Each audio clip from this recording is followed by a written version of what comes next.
کیا ایسے نظام جمہوریت سے دین آئے گا؟ ایسے نظام سیاست سے دین آئے گا جس کے اندر اگر ایک 40 سال تک دین کا خادم رہے اور ایک کعبہ خانے کے اندر کسی بغیرتی کے اڈے پہ 40 سال تک خدمت کرتی رہے ایک عورت، تو ان دونوں کی حیثیت جس نظام سیاست میں برابر ہو، یعنی جس میں کسی کنجری اور کسی عالم کی حیثیت برابر ہو، کیا ایسے نظام جمہوریت سے یہ امید رکھی جا سکتی ہے کہ اس نظام جمہوریت کے ذریعے اسلام غالب ہو جائے گا؟ میں قربان جاؤں بریلی شریف دارالافتاء کے مفتیوں کی بصیرت پر کہ انہوں نے کیا خوب جملہ ارشاد فرمایا اس نظام جمہوریت کے بارے میں۔ انہوں نے فرمایا یہ نظام جمہوریت جو ہے لا دین نظام سیاست ہے، لا دین نظام سیاست، اور اسلام کش ہے، یعنی یہ ایسا نظام سیاست ہے دین جس میں دین کی کچھ حیثیت اور اہمیت نہیں ہے، اور اس کے ساتھ ساتھ یہ اسلام کا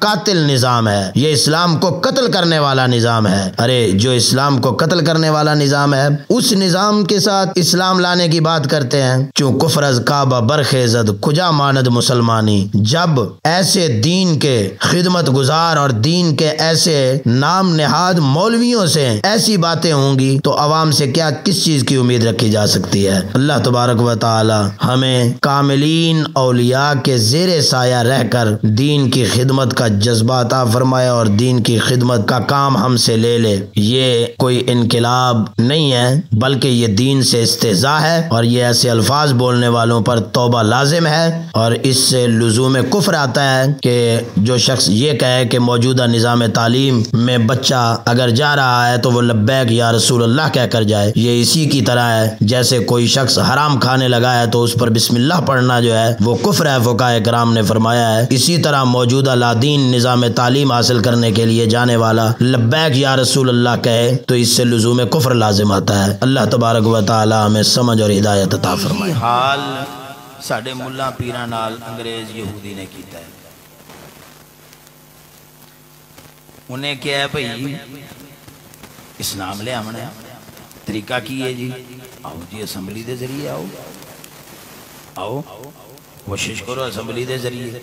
ہن ملا نے بندی کسا دیتے کی ہے جی میں اسلام لے آمنا ہے، گل کی ہے میں اسلام لے آمنا ہے، میں ختم نبوت عقیدہ ختم نبوت دا تحفظ کرنا ہے، میں لبیک یا رسول اللہ دا تحفظ کرنا ہے۔ ہن کہہ کی رہے ہیں جا کیڑے پاسے رہے تو آنو پتہ لگ گیا ہے کہ کیڑے پاسے جا رہے ہیں، تسی او چند او دے نال ڈھیر بلا نے۔ ہن تسی جدو 10 رل کے وہ ہزارانو کہندے ہو نا کہ نہیں ہو بھائی وہ غلط جا رہے ہو تسی، وہ آندھنے لے تسی کہندے ہو نہ چمیا جے نہ چمیا جے، وہ آندھنے جاؤ پرے گستاخو یزیدیو، تو انہوں کوئی شاید جرہ نا کوئی حق دے نہیں نظر آؤں حق کیے ہوئے یہ دے ویچ کیڑی کبات آلی گالی یہ دے ویچ کیڑی خرابی آلی گالی۔ میں نے کہا ہے قاتل حسین، بات ویسے بڑی غور طلب بھی ہے، قاتل حسین کے لیے دعائے مغفرت ہو سکتی ہے، خادم حسین کے لیے دعائے مغفرت نہیں ہو سکتی۔ علامہ خادم حسین رضوی صاحب اللہ تعالیٰ ان کو بخش کرے، تو ان کا جب وصال ہوا تو حضرت نے اعلان کیا جو جنازے میں گیا وہ بھی اس کا دین کے ساتھ کوئی تعلق نہیں ہے، ہمارے ساتھ کوئی تعلق نہیں ہے۔ کیوں کہ ہم مذاکرات کریں گے انشاءاللہ تعالیٰ۔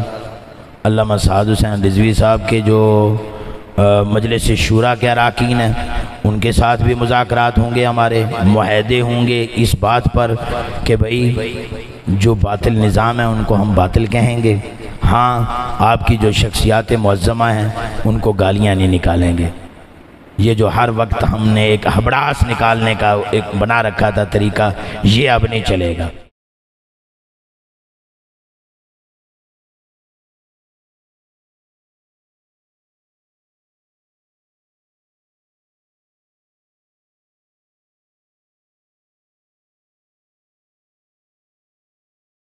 لانتیوں جو جمہوریت کو صحیح سمجھتے ہیں وہ تو ابو جہل کے پتر ہیں. حضور صلی اللہ علیہ وسلم کو ناحق سمجھے پھر ابو جہل کو حق سمجھو. اور حضرت آدم سے لے کر پڑھو جو باطل ہے وہ اکثریت میں آیا ہے. اکثریت اور رواج سے ہمارا دین بالا تر ہے. آج اکثریت اور رواج کو دین سمجھتے ہیں بے ایمان.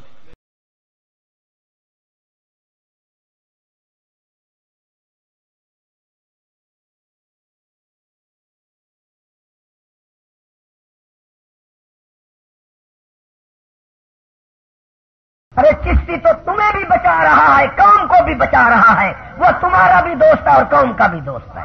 ارے حکومت والے بھی یہ کہتے ہیں کہ چشتی ہمارے خلاف بولتا ہے. ارے جماعت والے بھی یہ کہتے ہیں کہ چشتی ہمارے خلاف بولتا ہے. پیر بھی یہ کہتے ہیں کہ چشتی ہمارے خلاف بولتا ہے.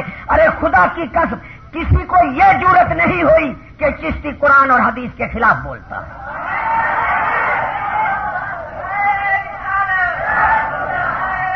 چشتی صاحب کی تقریر کو 15 سال ہو گئے. ایمان سے کہو آج تک چشتی صاحب کی تقریر میں کسی نے انگل بھی اٹھائی ہے؟ تو مجھے یہ شرمگیزی ہے کیسی کہ 15 سال کے اندر یہ ہوا کہ چشتی صاحب کی تقریر سننے والا ارے دکھ سہ تو سکتا ہے دے نہیں سکتا.